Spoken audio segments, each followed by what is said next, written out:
Shalom saudaraku yang terkasih dalam Tuhan, kita berjumpa kembali dalam ibadah streaming online untuk jemaat-jemaat GBI Shen. Mari kita akan segera menghadap Tuhan, kita persiapkan hati kita untuk kita berjumpa dan mengalami Tuhan hari ini. Mari kita tundukkan kepala.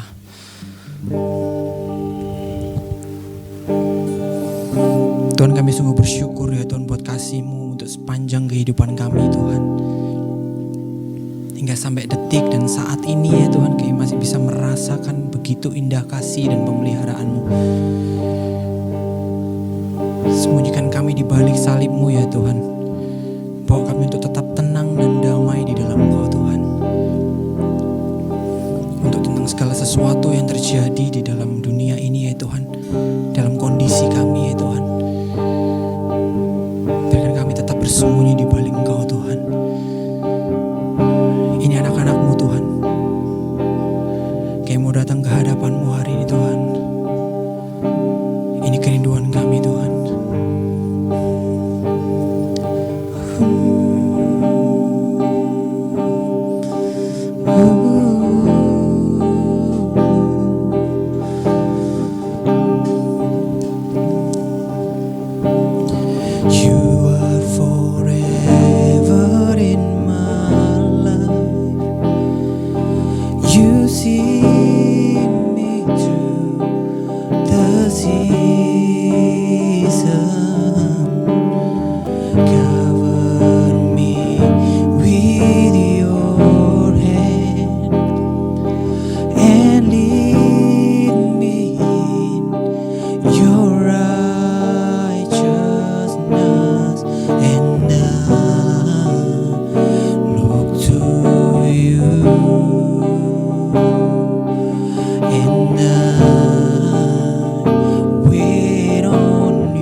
to you, Lord.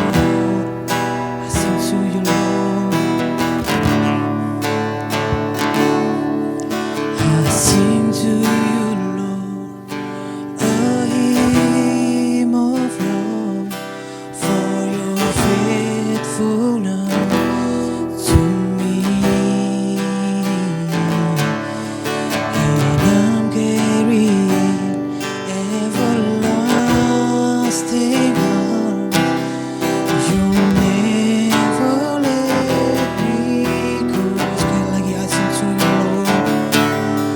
I sing to you, Lord, a hymn of love for your faithfulness to me.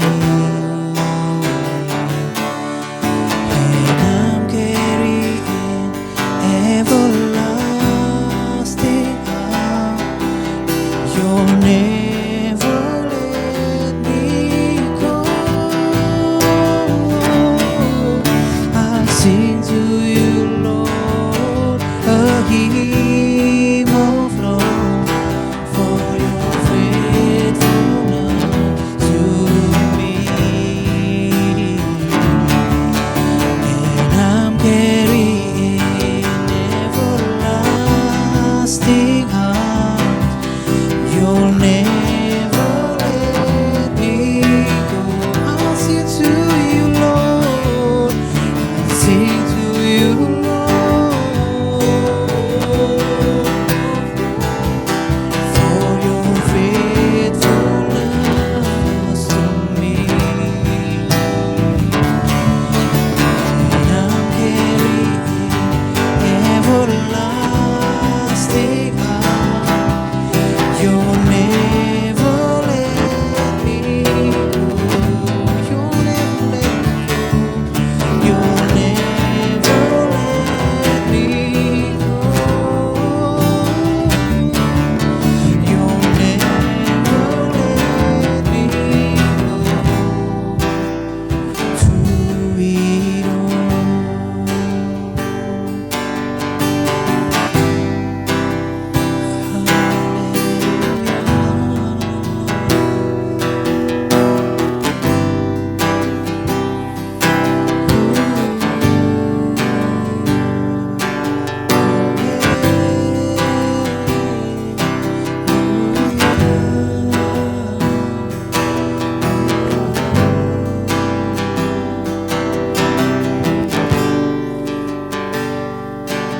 Kami sekali lagi mengundang Engkau, Tuhan. Kami sekali lagi mengundang Engkau, Allah Roh Kudus, ya Tuhan, untuk berdata, ya Tuhan, dan hadir, ya Tuhan, di setiap hati kami, di setiap pujian, di setiap penyembahan yang akan kami naikkan untuk Engkau, Tuhan. Kau adalah satu-satunya Tuhan yang kami sembah, ya Tuhan. Kau adalah satu-satunya Tuhan yang kami tinggikan, Tuhan. Tidak ada yang lain, ya Tuhan. Karena pengharapan kami penuh, ya Tuhan, di dalam Engkau, ya Tuhan. Bahkan pengharapan kami penuh, ya Tuhan. Ia berpegang erat, ya Tuhan. Thank you, Tuhan. Terima kasih, Tuhan. Bersyukur, ya Tuhan. Hanya ucapan syukur, ya Tuhan, tidak berhenti meluapkan lubuk hati kami untuk kasih-Mu, Tuhan. Untuk kasih-Mu, Tuhan.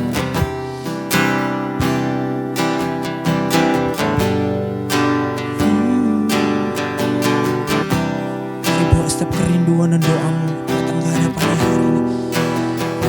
Mari bawa setiap doa dan kerinduan menghadapnya hari ini.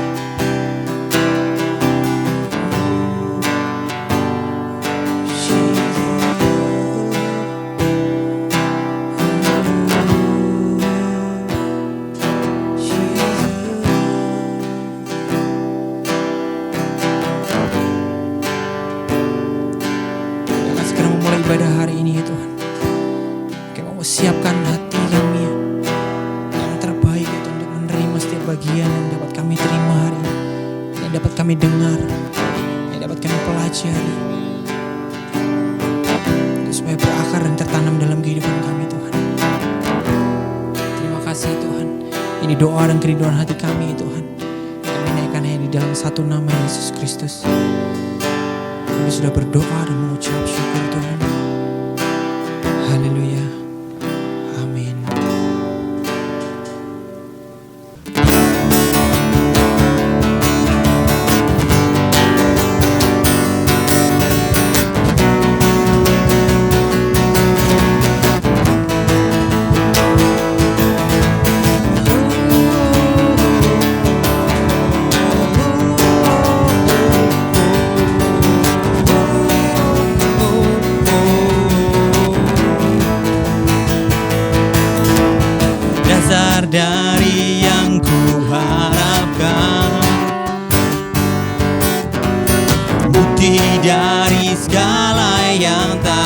pemulihan.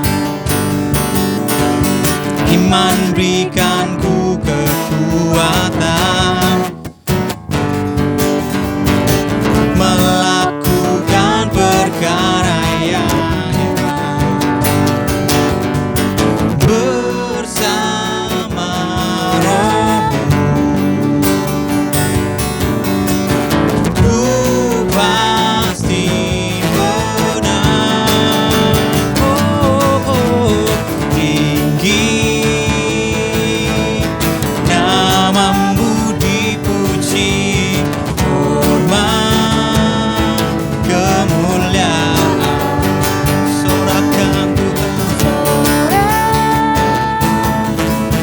dengan segenap hati, Raja keagungan.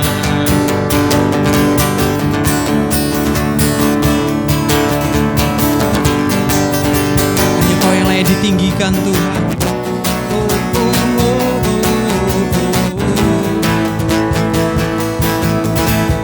Kau tak biarkan pencobaan melebihi batas kekuatanku, melebihi batas kekuatanku. Kau yang berikan ku kemuliaan serupa dengan gambar bersama Roh-Mu, bersama Roh-Mu. Ku pasti menang.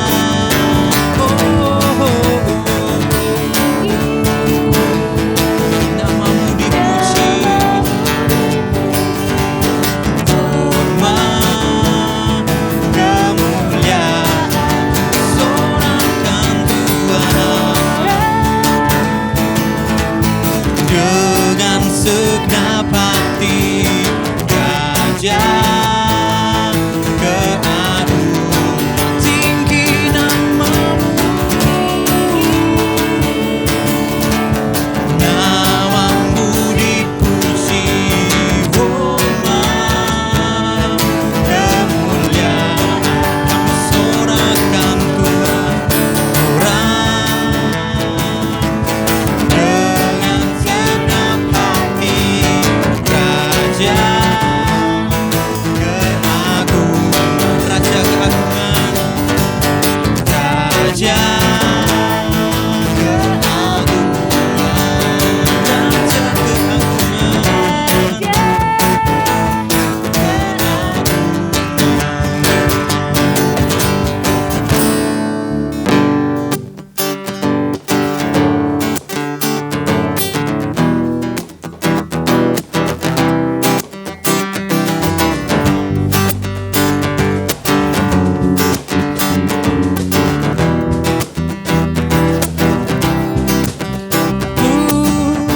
na na na na na na na na na na na na na na na. Na na na na na na na na na na na na na. Haleluya, ku memuji-Mu Tuhan, karena kasih-Mu tak berkesudahan. Tiada yang bernafas memuji Sang Raja di atas gunung dan di dalam samudra. Tanganku ku angkat padamu, mensyukuri rahmat yang Kau beri. Kakiku berlompat bagimu, sebab rahmat-Mu baru setiap pagi.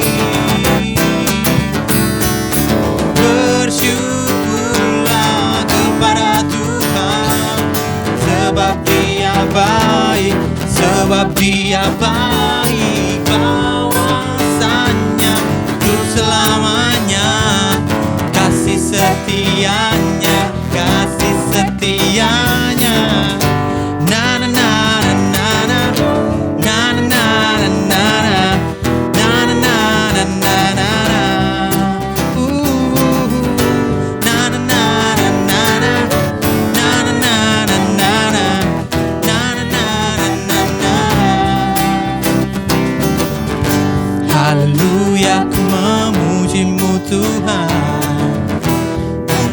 kasih-Mu tak berkesudahan. Biar yang bernafas memuji Sang Raja, di atas gunung dan di dalam samudra. Tanganku ku angkat padamu, mensyukuri rahmat yang Kau beri. Kakiku melompat bagimu, sebab rahmat-Mu baru setiap pagi. Oh, bersyukurlah kepada Tuhan, sebab Dia baik, sebab Dia baik. Bahwasanya untuk selamanya kasih setianya, kasih setianya. Bersyukurlah kepada Tuhan, sebab Dia baik, sebab Dia baik. Bahwasanya untuk selamanya kasih setianya, kasih setianya. Na na na na na na na na na na na na na na na na na. Na na na na na na na na na na na na na na na.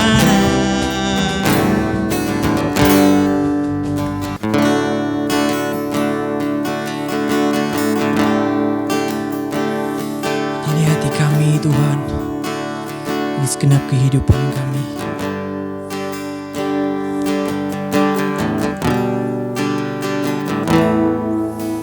Dengan segenap hati dan jiwaku, ku datang padamu dalam kerinduan. Kasih-Mu yang sanggup mengubahku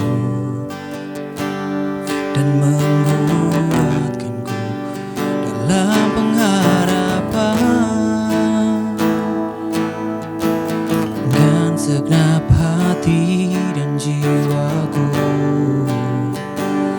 ku datang padamu dalam kerinduan. Kasih-Mu yang sanggup mengubahku dan menguatkanku dalam pengharapan. Yesus, Engkaulah permata hatiku, dunia tak dapat menggantikan-Mu. Kemuliaan-Mu tercurah bagiku, menjadikanku indah dan semakin indah bagi-Mu.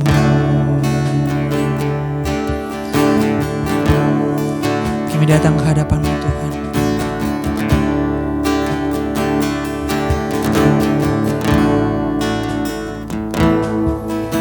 Dengan segenap hati dan jiwaku, ku datang padamu dalam kerinduan. Kasih-Mu yang sanggup mengubahku dan menguatkanku dalam pengharapan. Yesus, Engkaulah permata hatiku, dunia tak dapat menggantikan-Mu. Kemuliaan-Mu tercurah bagiku, menjadikanku indah dan semakin indah bagimu. Katakan sekali lagi, Yesus Engkaulah, Yesus Engkaulah permata hatiku, dunia tak dapat menggantikan Kemuliaan-Mu tercurah bagiku, menjadikanku indah dan semakin indah bagimu, menjadikanku indah dan semakin indah, menjadikanku indah dan semakin indah bagimu.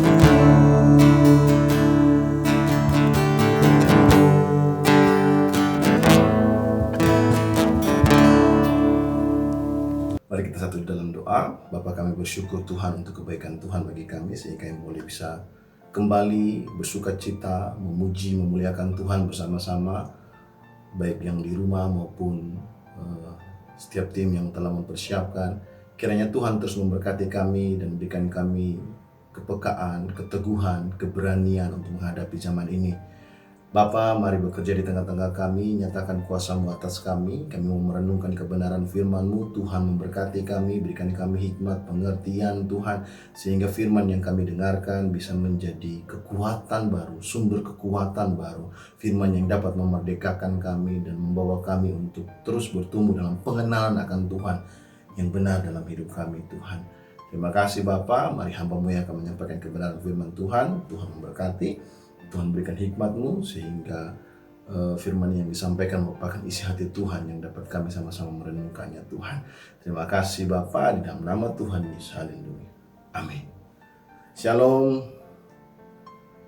Senang bisa berjumpa dan menyapa jemaat sekalian melalui ibadah, walaupun dalam ibadah ini streaming ya.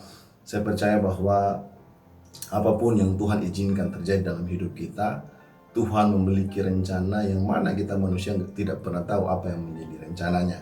Tapi sebagai orang beriman, kita memiliki iman yang besar kepada Tuhan dan berjalan bersama-sama dengan Tuhan. Dan kita percaya bahwa Tuhan akan memimpin dan menuntun hidup kita sesuai dengan rencana yang telah Tuhan siapkan bagi kita masing-masing.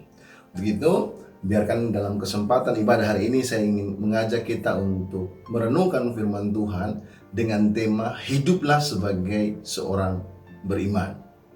Hiduplah sebagai orang beriman. Dan kita akan belajar bagaimana cara untuk kita bisa menghadapi situasi keadaan yang ada di tengah-tengah kita pada saat ini dengan mempelajari firman Tuhan melalui kisah Nabi Ayub. Saya ajak kita untuk membuka Alkitab kita bersama-sama di dalam Ayub pasal 42 ayat 1 sampai ayatnya yang ke-7.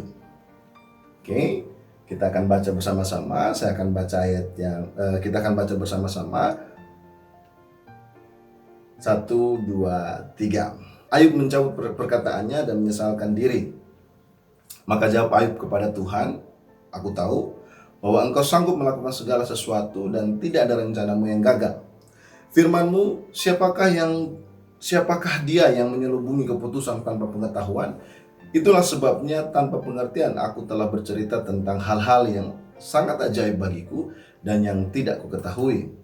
Firman-Mu dengarlah, maka akulah yang akan berfirman.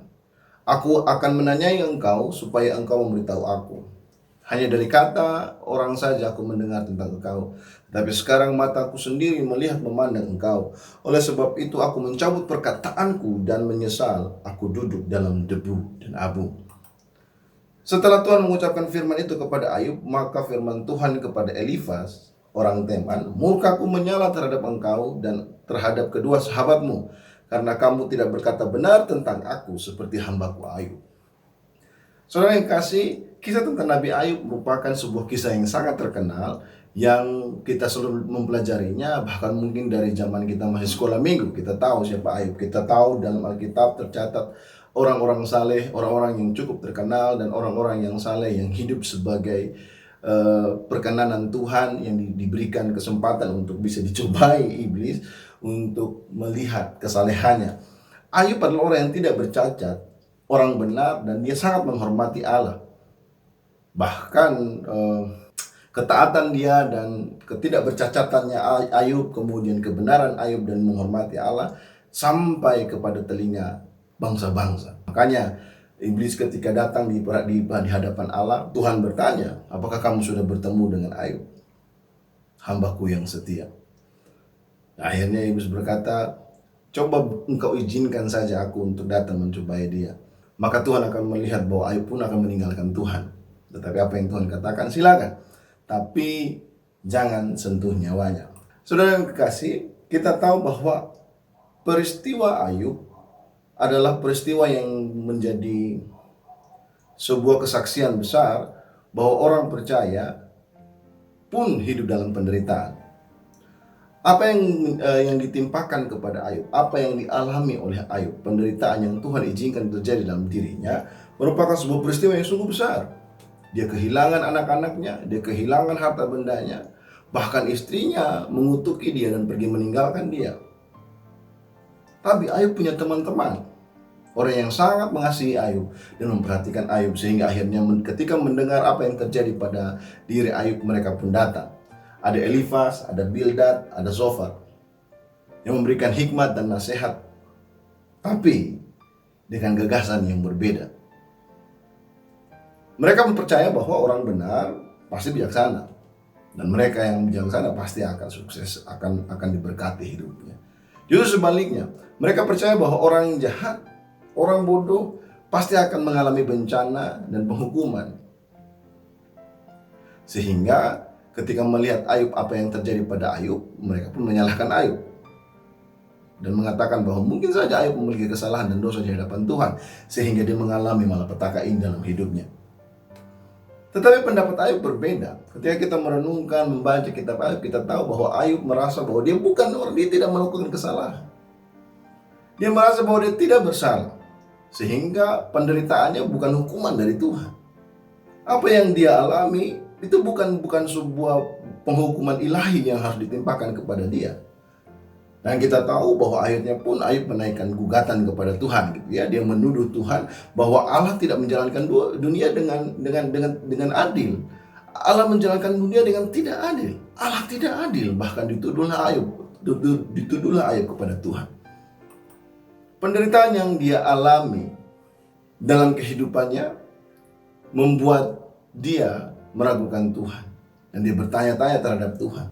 Tapi lihat apa yang terjadi. Di dalam kesesakan Ayub yang begitu kuat dalam penderitaannya dia, Allah tidak tinggal diam. Allah datang untuk menghampiri Ayub dan memberikan penjelasan kepada Ayub. Allah berkata, apakah si pengecam hendak berbantah dengan yang Maha Kuasa? Sekali lagi, ayat Allah datang menghampiri Ayub dan menantang Ayub untuk membuktikan bahwa apa yang dianggapnya itu, bahwa cara Allah mengatur dunia ini adalah tidak benar. Jikalau Ayub tidak dapat memahami bekerjanya Tuhan dalam penciptaan, atau tidak mengerti mengapa hal terjadi demikian, bagaimana Ayub bisa dapat mempersoalkan Allah di dalam memelihara dunia ini? Yang Tuhan tunjukkan kepada Ayub, kepada hamba-hambanya yang menderita, ialah bahwa Tuhan telah menciptakan dunia. Tuhan menjelaskan kepada Ayub bahwa apa yang Ayub alami segelintir kecil dari masalah pemeliharaan dunia yang besar. Tuhan memerintahnya dengan hikmat dan keadilan. Semua bisa berjalan, manusia bisa hidup, semua diberikan matahari, semua diberkati dengan curah hujan yang baik, semua bisa menikmati matahari dengan gratis, semua bisa menikmati keadaan hidupnya mereka dengan baik.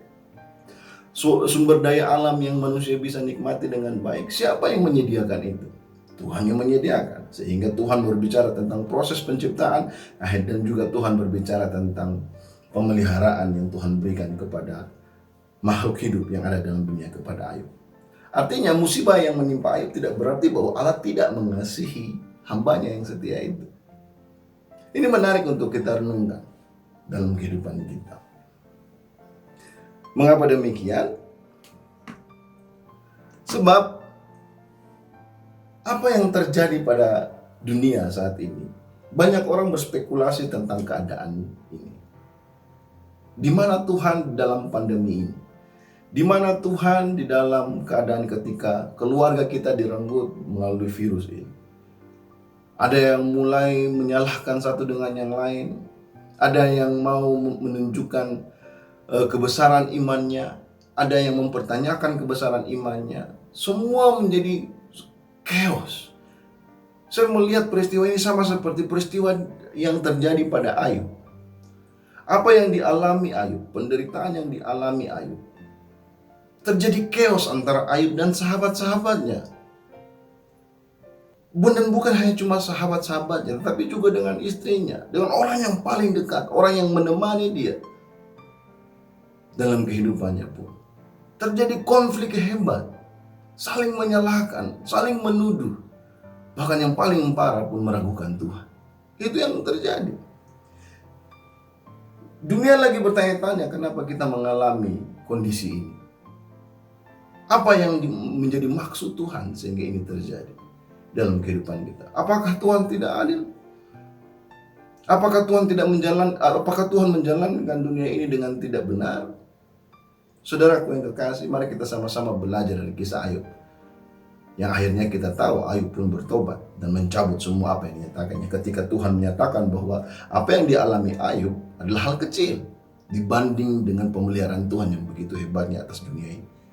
Begitupun juga apa yang kita alami pada saat ini. Mungkin ketika kita melihat keadaan di tengah-tengah dunia ini membuat kita bingung, membuat kita khawatir, membuat kita takut. Tapi kita harus tahu bahwa Tuhan bukan hanya berkaitan dengan pandemi COVID-19 ini saja, tapi Tuhan pemelihara, pencipta alam semesta yang memelihara semua yang ada di dalamnya. Semua, tidak ada satupun yang bisa bergerak dalam dunia ini tanpa seizinnya Tuhan. Tuhan bekerja, Tuhan menyatakan itu. Untuk itu orang-orang percaya yang hidup di dalamnya harus memiliki iman yang benar di hadapan Tuhan. Apa yang bisa kita pelajari dari kisah Ayub? Sekurang-kurangnya ada 3 poin penting yang ingin saya bagikan kepada kita semua. Bagaimana cara untuk hidup sebagai seorang beriman di tengah-tengah kondisi saat ini. Dari pelajaran dari kisah Ayub tadi. Kita harus mengerti bahwa dalam hubungan dengan Allah dan sesama ada 3 hal penting.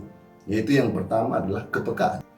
Proses kepekaan adalah proses untuk menyadari bahwa rencana Allah dalam hidup kita adalah tidaklah mudah.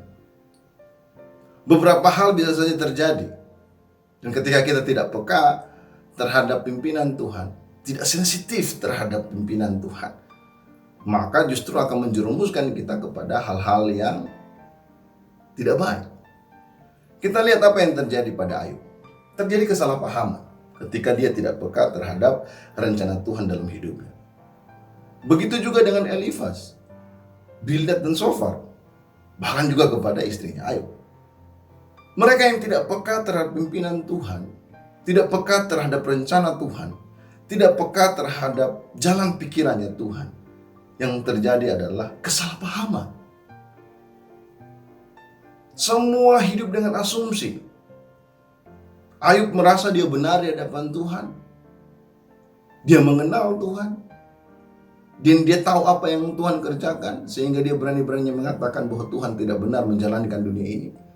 Begitu juga sebaliknya, Elifaz, Bildad dan Sofar.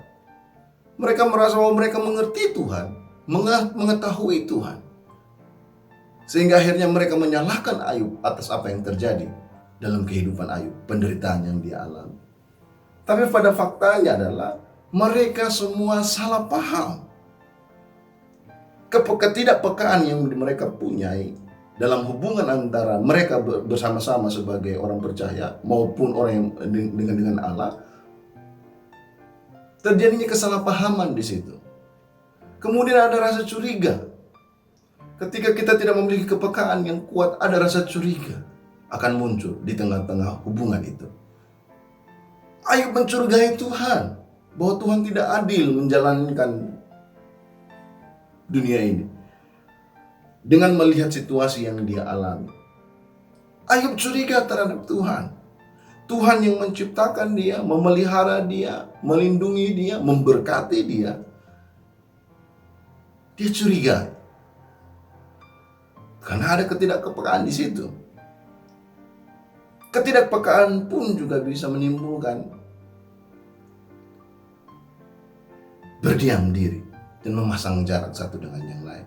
Itu yang terjadi ketika berdiskusi antara Ayub dengan Elifaz, Bildad dan Zofar, sampai pada titik di mana tidak lagi bisa didiskusikan. Ayub pergi meninggalkan mereka begitu saja. Sebab apa? Karena tidak peka. Elifaz, Bildad dan juga Zofar tidak peka terhadap apa yang dialami oleh Ayub. Sehingga di dalam kesengsaraannya dia, di dalam keyakinannya dia membutuhkan orang yang dekat dengan dia membutuhkan orang-orang yang dapat menjadi sahabat yang dapat mendukung dia. Justru dia tidak menemukan itu. Mereka tidak peka terhadap apa yang dialami oleh Ayub, sehingga terjadi kesalahpahaman juga tadi terjadi, kecurigaan juga terjadi, sampai akhirnya Ayub memasang jarak antara mereka. Dan kemudian dampak yang mungkin bisa sampai yang paling buruk adalah terpisahnya hubungan. Dalam kondisi Ayub ini, nyaris saja hubungannya putus dengan Tuhan. Ketika dia berkeluh kesah dengan apa yang terjadi, akhirnya dia minta Tuhan, mau bertemu dengan Tuhan dan mau supaya Tuhan menyatakan apa itu langsung kepada dia. Dan akhirnya Tuhan pun datang dalam bentuk badai pada saat itu dan menjelaskan semuanya tentang pemeliharaan Allah. Hampir hubungannya putus. Ketidakpekaan akan menimbulkan kesalahpahaman. Ketidakpekaan akan menimbulkan rasa curiga. Ketidakpekaan akan memasang jarak, berdiam diri antara satu dengan yang lain. Dan ketidakpekaan akan nyaris memutuskan hubungan kita dengan yang lain. Ini persoalan besar, saudaraku. Bagaimana hidup kita sebagai orang beriman dengan Tuhan? Kepekaan kita terhadap pimpinan Tuhan adalah pelajaran penting yang dapat kita ambil dari kehidupannya Ayub. Apa yang dapat menyebabkan ketidakpekaan itu terjadi? Ketika saya merenungkan firman ini, saya menemukan yang pertama itu adalah beda informasi. Apa yang saya pikir tentang Tuhan dan apa yang dia pikir tentang Tuhan berbeda, maka akan menimbulkan konflik di situ. Ketidakpekaan di situ terjadi. Kemudian juga beda frekuensi.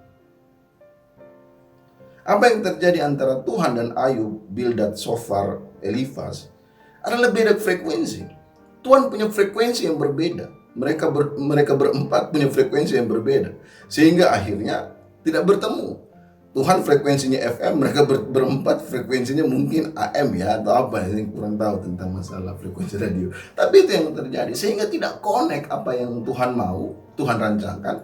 Tuhan punya cerita tentang bagaimana deal-dealan dengan iblis, sedangkan Ayub, Elifaz, Zofar, Bildad punya persoalan sendiri yang terkait dengan Ayub. Dan ini tidak connect, frekuensinya berbeda, tidak connect, dan akhirnya terjadi ketidakpekaan di situ. Dan kemudian beda fokus. Tuhan melihat Ayub sebagai fokus, di mana ini adalah orang yang benar, orang yang tidak bercacat, orang yang menghormati Allah. Tetapi Ayub tidak berfokus kepada ketaatannya kepada Allah, tapi fokus tentang bagaimana Allah menjalankan pemerintahannya, menjalankan pemeliharaan dunia ini. Begitu juga sebaliknya, Elifaz, Bildad, dan juga Zofar tidak melihat Tuhan, melihat bagaimana Tuhan melihat Ayub, tapi justru mereka melihat bagaimana Ayub di hadapan Tuhan. Beda fokus, terjadi ketidakpekaan di situ. Dan saya kira ini tidak hanya berkaitan antara hubungan kita dengan Tuhan, hubungan kita dengan sesama pun juga demikian. Ketika saya dengan pasangan mungkin, dengan saudara dengan pasangan mungkin, atau dengan orang tua, dengan keluarga, ketika kita memiliki beda informasi, maka terjadi ketidakpekaan di situ. Kita pikir dia suka ini, kita bawa sesuatu yang berbeda, dan dia merasa itu tidak membuat dia bahagia, maka akan terjadi perselisihan. Kenapa? Karena tidak peka di situ. Itu yang terjadi. Beda frekuensi. Nah, ini yang suka terjadi nih. Coba korek pasanganmu di sebelah kiri atau kanan. Kita punya frekuensi udah sama nggak nih? Ketika kita beda frekuensi dan tidak menyamakan frekuensi tersebut, kita nggak akan pernah nyambung. Tidak akan pernah peka. Kemudian bertanya kepada pasangan kita juga atau orang di sekeliling kita. Fokus kita sama nggak nih? Ketika kita beda fokus, maka jangan berharap untuk dia peka terhadap kebutuhan yang kita perlukan. Nah, terkait kita dengan Tuhan, dengan hubungan kita dengan Tuhan, sudahkah kita memiliki informasi yang benar dengan Tuhan? Bagaimana kita bisa mendapatkan informasi yang benar dengan Tuhan? Merenungkanlah firman Tuhan.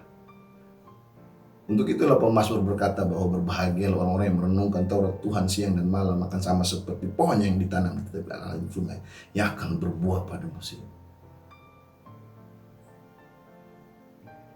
Bagaimana kita bisa tahu tentang Tuhan?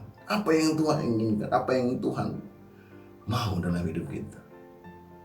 Dekat kepadanya, merenungkan firman. Bertanyalah kepada diri kita sendiri, apakah kita sudah memiliki frekuensi yang sama dengan Tuhan atau tidak? Kita berkeluh kesah tentang masalah pekerjaan, masalah penghidupan, masalah sekolah, masalah masa depan.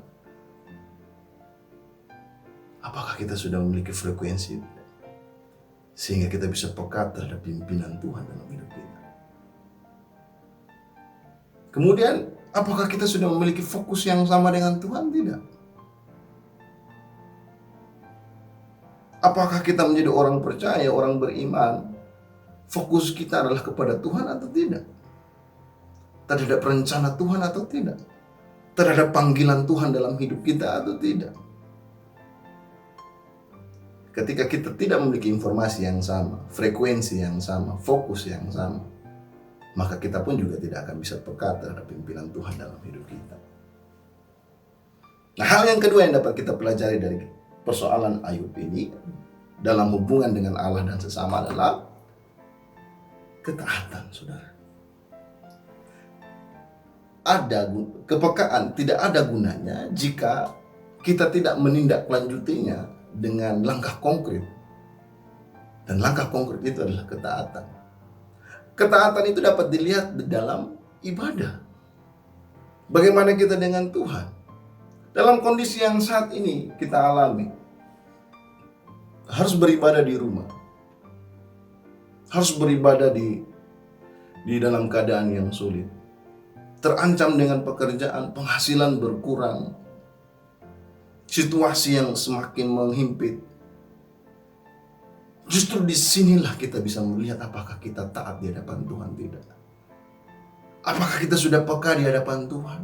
Kalau kita sudah peka, kita perlu menindaklanjutinya dalam ketaatan. Bagaimana sikap kita ketika kita beribadah di rumah? Apa yang sedang kita lakukan ketika kita mendengarkan firman Tuhan akan menunjukkan ketaatan kita di hadapan Tuhan. Itu yang terjadi dengan Ayub. Ketika Tuhan menjelaskan mengenai pemeliharaan Tuhan, maka kita menemukan Ayub menyesal atas semua perbuatan dia dan dia minta ampun di hadapan Tuhan. Mencabut dan menyadari bahwa dia hanya cuma debu dan abu di hadapan Tuhan. Dan bukan hanya cuma itu saja. Elifas, Bildad, dan Sofar pun juga demikian. Ketika Tuhan menghampiri mereka dan menegur mereka, supaya mereka memberikan persembahan melalui Ayub kepada Tuhan dan minta Ayub untuk mendoakan mereka, mereka pun taat dalam ibadahnya kepada Tuhan. Kemudian ketaatan juga bisa dapat dilihat di dalam keadaan dilematis, keadaan terhimpit, keadaan sulit, keadaan susah. Apakah kita tetap taat terhadap Tuhan atau tidak? Sedangkan ketaatan ini adalah bagian penting untuk membuktikan iman kita kepada Tuhan. Saudaraku, Anda tidak akan pernah menjadi seorang pemenang ketika Anda tidak masuk dalam gelanggang pertandingan. Anda tidak dapat bisa melihat Tuhan bekerja dalam hidup saudara kalau saudara tidak pernah ada masalah. Anda tidak bisa merasakan mujizat Tuhan dalam hidup saudara kalau Anda tidak diizinkan untuk mengalami penderitaan. Dan penderitaan yang kita alami akan membuktikan ketaatan kita di hadapan Tuhan atau tidak. Saudaraku, di Ayub pasal 42 ayat 7 sampai 9 ya. Setelah Tuhan mengucapkan firman itu kepada Ayub, maka firman Tuhan kepada Elifas orang Teman, murkaku menyala terhadap engkau, terhadap kedua sahabatmu, karena kamu tidak berkata benar tentang aku seperti hambaku Ayub.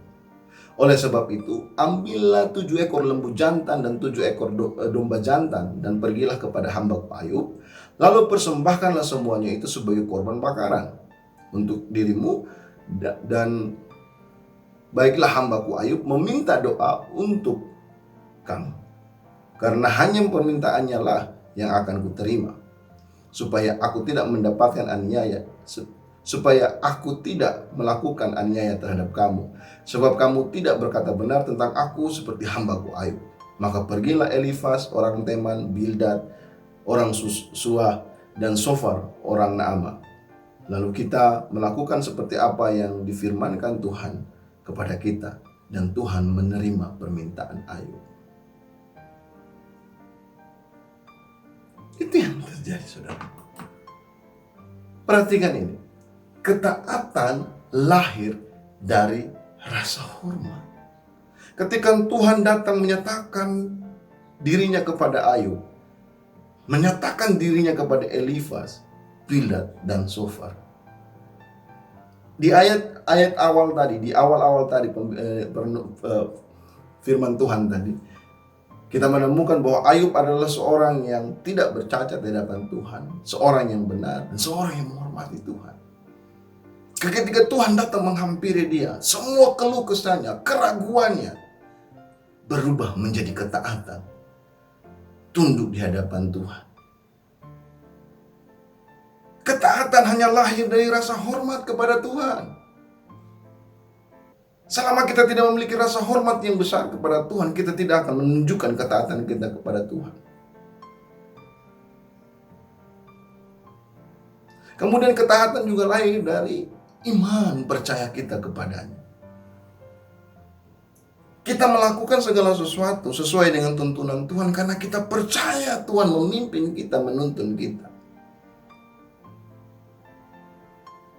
Kita taat terhadap Tuhan karena kita percaya bahwa rancangan Tuhan adalah rancangan damai sejahtera dan bukan rancangan kecelakaan.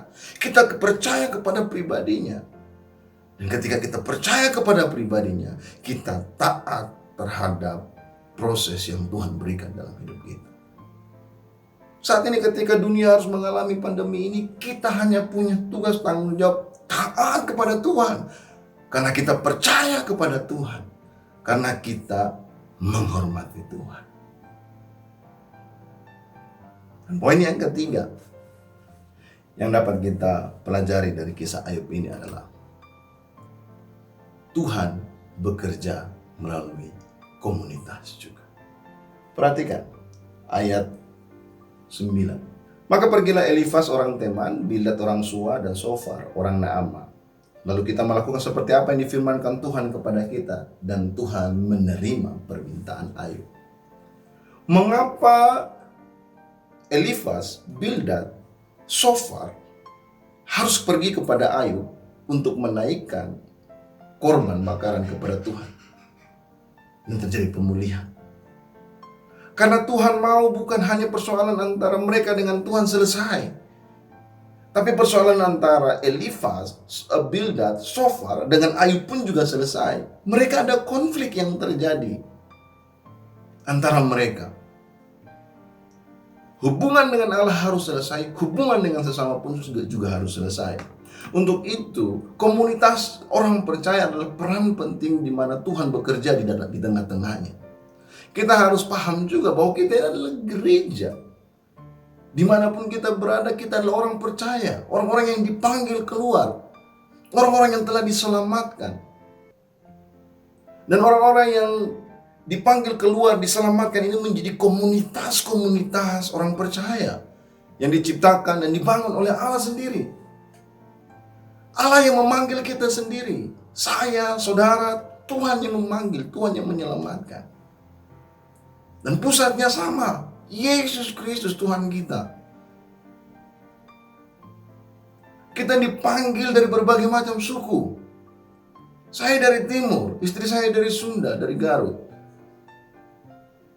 Ada yang dari Toraja, ada yang dari Jawa, ada yang dari Tionghoa, Minahasa, dan sebagainya. Tuhan memanggil kita sampai ke ujung-ujung bumi. Dia yang memilih kita.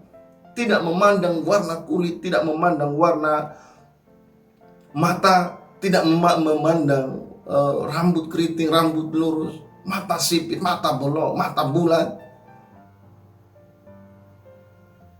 Tuhan yang memanggil kita.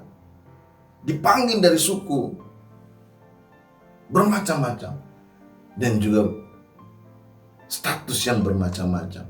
Untuk apa? Menjadi komunitas yang sehat. Terjadinya pemulihan, kesatuan orang percaya. Saudaraku, saat berjalan dalam ketaatan kepada Allah, akan memperbesar kapasitas bukan hanya pribadi, tapi juga orang-orang yang ada di sekeliling kita. Lihat apa yang terjadi dengan Ayub, Elifas, Bildad, dan Sofar. Pemulihan yang Tuhan berikan kepada Ayub pun diberikan kepada Elifas dan juga Bildad dan Sofar, sehingga mereka menjadi satu kembali. Terjadi pemulihan di sana. Mereka mungkin berbeda pendapat tentang Allah, tapi ketika Allah menyatakan dirinya kepada mereka, mereka sama-sama taat, dan ketaatan itu menjadi pulih. Saudaraku yang kekasih, tahukah kita bahwa komunitas orang percaya bukan hanya berbicara tentang gereja, persekutuan, teman-teman pelayanan. Komunitas yang terkecil adalah keluarga. Dengan melihat kondisi yang terjadi pada Ayub dan juga Elifas, Bildad, Sofar, dan pemulihan yang Tuhan berikan kepada Ayub dengan diberkatinya dengan keluarga yang baru, tentu Tuhan juga menginginkan keluarga yang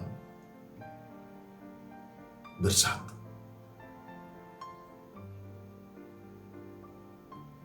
Suami-suami dengan istrinya yang selama ini memiliki konflik, pulihkanlah itu sebagai bentuk kepekaan kepada Tuhan dan ketaatanmu kepada Tuhan.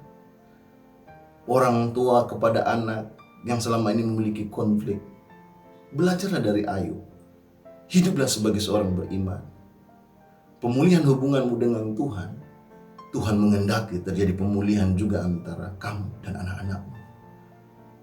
Begitu juga sebaliknya, anak-anak kepada orang tua.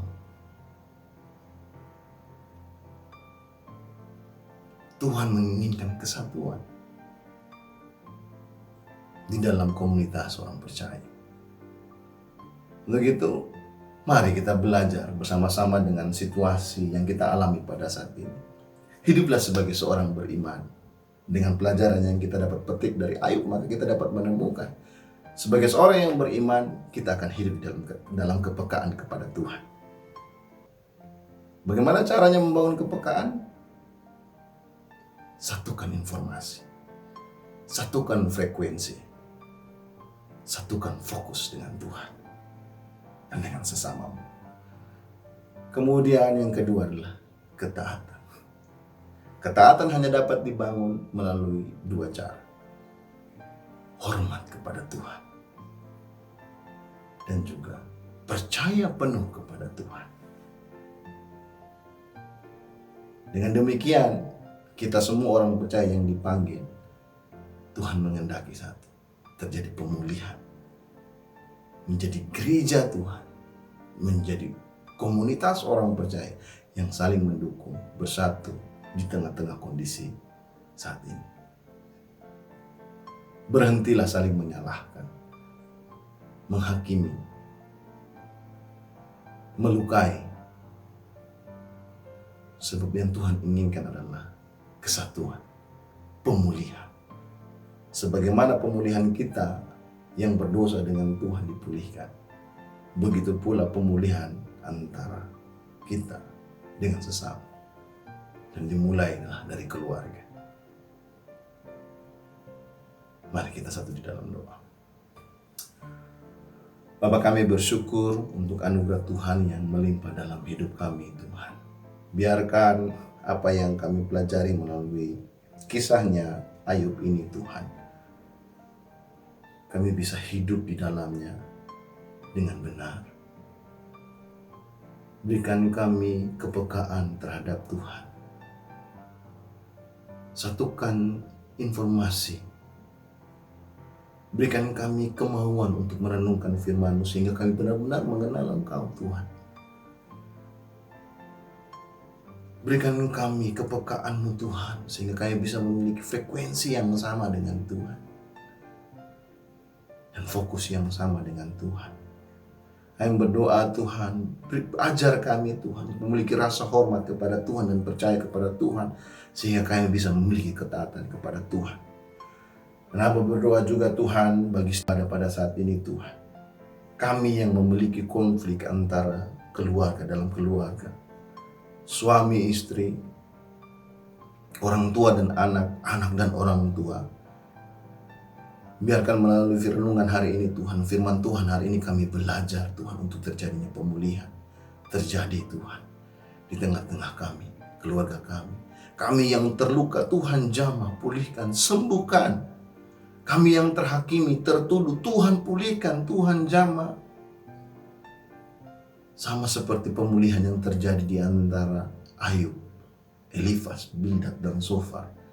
Biarkan itu pun terjadi dalam hubungan keluarga kami masing-masing Tuhan. Terima kasih Bapa.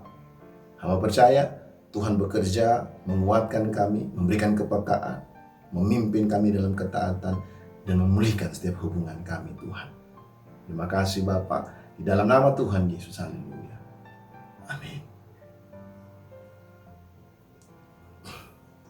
Oke, kita akan mendengarkan pengumuman. Dengan situasi yang terjadi pada saat ini, saya menghimbau untuk setiap rekan-rekan Shiners untuk mematuhi setiap himbauan yang diberikan oleh pemerintah, bukan karena kita tidak beriman, tapi karena kita mengasihi orang-orang di sekeliling kita. Kita mau bahwa semua ini bisa berlalu, bisa cepat selesai. Dan salah satu cara untuk semuanya ini bisa cepat selesai adalah dengan cara PSBB ini. Dengan cara kita diam di rumah saja, tidak pergi kemana-mana. Dengan cara kita melindungi diri kita dengan menggunakan masker dan membiasakan untuk hidup bersih. Cuci tangan, menggunakan masker, sehingga situasi ini bisa cepat pulih. Untuk itu, mari kita terus mendukung pemerintah dalam setiap kegiatan yang ada dalam penanganan COVID-19 ini, sehingga semua bisa berjalan dengan baik. Persembahan Bapak Ibu, jemaat yang dikasihi oleh Tuhan bisa mendapatkan laporannya di dalam grup WhatsApp ya, nanti akan dibagikan di sana. Kemudian kita akan memberikan persembahan. Bapak Ibu jemaat yang dikasihi Tuhan bisa langsung transfer ke rekening gereja yang tertera di layar handphone kita masing-masing, dan perpuluhan dan atas diberikan nama, kemudian persembahan juga diberikan nama, sehingga semua bisa didata dengan baik, dan biarkan persembahannya bisa dipakai untuk kemuliaan Tuhan. Oke, itu saja pengumumannya. Ya, untuk selama ini dengan keadaan yang terjadi, ibadah akan tetap kita laksanakan melalui online ya, sampai situasi membaik dan akhirnya kita bisa kembali berkumpul di gereja dan kembali membangun persatuan, membangun karya Tuhan bersama-sama. Terima kasih. Kita akan menutup ibadah kita pada hari ini. Mari kita sama-sama satu di dalam doa. Bapa, kami bersyukur untuk anugerah Tuhan yang begitu melimpah Tuhan. Hari ini kami mau berdoa, Tuhan bekerja di tengah-tengah bangsa kami, Tuhan bekerja di tengah-tengah negara kami. Biarkan persoalan COVID-19 ini boleh cepat selesai. Kami berdoa bagi setiap jemaat Tuhan dimanapun berada, Tuhan memberikan keyakinan, keamanan, perlindungan dimanapun kami berada, sehingga kami boleh aman di dalam naungan Tuhan. Kami berdoa biarkan persoalan ini cepat selesai, dan kami boleh kembali berkumpul dan bisa sama-sama melakukan pekerjaan Tuhan di dalam panggilan yang Tuhan berikan dalam kehidupan kami masing-masing. Terima kasih Bapa, di dalam nama Tuhan Yesus, haleluya. Kita akan menutup ibadah kita. Saya undang jemaat untuk bangkit berdiri dan Angkat kedua tanganmu dan terimalah berkat dari Tuhan. Tuhan memberkati engkau dan melindungi engkau. Tuhan menyinari engkau dengan wajahnya dan memberi engkau kasih karunia. Tuhan menghadapkan wajahnya kepadamu dan memberi engkau damai sejahtera.